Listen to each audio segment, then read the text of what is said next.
In today's video, I'll be guiding you through the process of obtaining a void check or setting up direct deposit from CIBC Bank, both on their website and mobile banking app.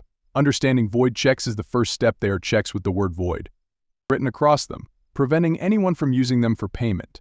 This serves as a security measure to avoid blank checks being misused by criminals. To get a void check from the CIBC website, you'll need to download the form, fill out your bank details, save the file, and then print and sign the document. You can then submit the signed form to the company or individual requesting the information, either by physically going to the bank or by scanning and emailing the signed copy. The mobile banking app offers an alternative method. After logging in, you can navigate to the Manage Account section and select the option for a void check or direct deposit information. The form will be automatically populated with your account details, and all you'll need to do is print, sign, and submit the document.